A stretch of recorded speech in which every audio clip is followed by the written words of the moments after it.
Murai batu sehabis mabung kok gak kunjung produksi. Pasti kamu belum melakukan 3 poin yang saya terapkan ini teman-teman. Dan 3 poin ini berlaku kepada murai betina yang selesai mabung ataupun bulu baru, ataupun murai betina yang masih pastol atau bisa dikatakan murai batu masih siapan. 3 poin ini sangat berpengaruh sekali kepada nantinya produksinya akan cepat atau lambat. Apa saja 3 poin yang akan kita bahas di video kali ini. Halo teman-teman, Assalamualaikum warahmatullahi wabarakatuh. Kita bertemu lagi di seputar peternakan murai batu CC David Farm. Di video kali ini kita akan berbagi tips tentang cara mempercepat murai batu betina, baik itu setelah mabung ataupun masih pastol. Jadi untuk mempercepat, dan ini kebetulan di samping saya ini, di kandang kecil ini teman-teman. Di kandang kecil ini yang kita buat konten atau kita buat video 2 minggu yang lalu. Dan sekarang sudah terbukti dia itu mulai angkut sarang. Tadi pagi di ember tempat dia mandi sudah ada sarang, dan di glodok sudah ada sedikit sarang yang dia ambil kemudian dia angkut ke dalam glodok. Nah, seperti apa caranya supaya cepat angkut sarang, supaya cepat berproduksi, baik untuk murai batu yang sehabis mabung seperti ini ataupun masih tembean. Jadi perawatannya sama saja. Simak videonya sampai selesai teman-teman supaya tidak gagal paham.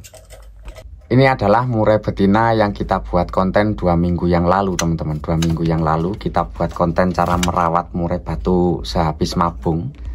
Jadi perawatan murai batu betina seperti ini sehabis mabung, baik sehabis mabung ataupun murai batu betina yang masih pastol atau dikatakan tembean atau siapan, perawatannya sama saja teman-teman. Jadi perawatan setelah dia terlihat bulu-bulunya selesai, itu baru kita lakukan yang namanya proses pemandian dan juga penjemuran dan juga perbanyak EF. Nah, 3 poin itu akan kita bahas semuanya, mulai dari pemandian.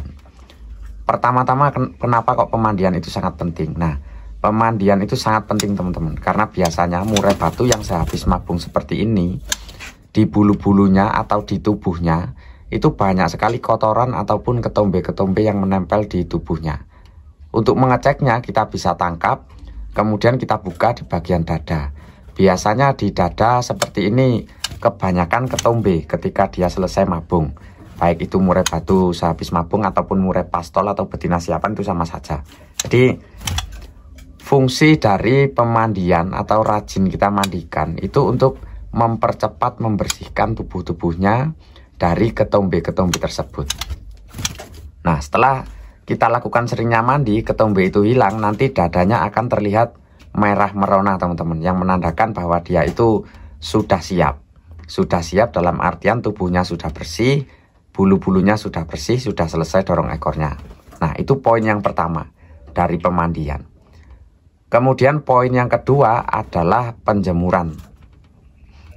Penjemuran itu sangatlah penting teman-teman, baik untuk murai betina yang habis mabung seperti ini ataupun murai betina yang masih pastol atau tembean. Penjemuran dengan durasi yang ekstrim itu akan mempercepat dia itu cepat birahi. Nah, ini sudah terbukti. Murai betina yang ada di hadapan kita ini sudah 2 minggu. 2 minggu kita buat konten tanggal berapa kemarin saya lupa. Pokoknya sekitar 2 minggu kalau dari sekarang. Ini kita jemur. Pertama kita harus lihat apakah bulunya itu betul-betul selesai sebelum kita menjemurnya.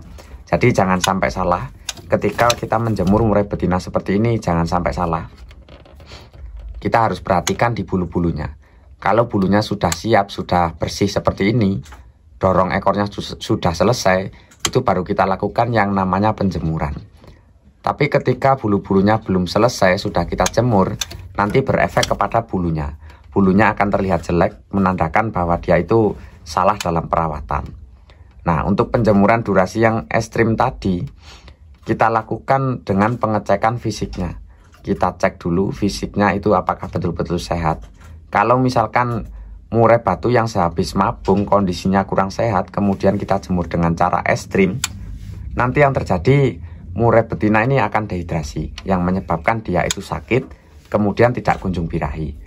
Itu fungsinya kita meneliti dia itu sehat atau tidak sebelum kita melakukan yang namanya proses penjemuran. Nah, itu 2 poin teman-teman. Poin pertama tadi pemandian untuk membersihkan ketombe. Kemudian poin yang kedua, kita lakukan penjemuran dengan durasi yang agak ekstrim, berfungsi untuk meningkatkan birahinya, dengan catatan dia itu sudah terlihat betul-betul siap di bulu dan kesehatannya. Nah, itu poin yang satu dan kedua. Untuk poin yang ketiga, kita harus perbanyak EF-nya. Kenapa kok kita harus perbanyak EF-nya? Supaya dia itu cepat birahi, teman-teman. Dengan adanya EF yang kita berikan, maka murai betina ini akan cepat birahi. Dan ini sudah terbukti, 2 minggu dia sudah mulai angkut sarang lagi. 2 minggu dari selesai mabung, kemudian 1 minggu kita rawat, kemudian 1 minggu kita masukkan ke dalam kandang ternak, dan ini di minggu kedua sudah melakukan yang namanya proses angkut sarang. Dengan adanya EF terbanyak yang kita lakukan. Nah, EF-nya apa saja, Bang? EF-nya itu teman-teman bisa sesuaikan. Misalkan murai betina ini sukanya jangkrik, ya kita perbanyak jangkrik. Misalkan sukanya ulat kandang, ya kita berikan ulat kandang agak banyak. Misalkan sukanya ulat Hongkong, ya kita berikan ulat Hongkong agak banyak. Nah, pasti teman-teman bertanya begini, apakah nanti dengan adanya EF yang kita berikan banyak itu tidak menyebabkan berlemak? Ya pasti teman-teman menyebabkan berlemak. Maka dari itu, setelah adanya perawatan tadi, 3 poin tadi, pemandian, penjemuran, kemudian EF agak banyak supaya tidak berlemak, kita usahakan murai betina ini sebelum masuk kandang harus betul-betul kelihatan birahi. Untuk meneliti kondisi dia birahi atau tidak itu sangat gampang sekali.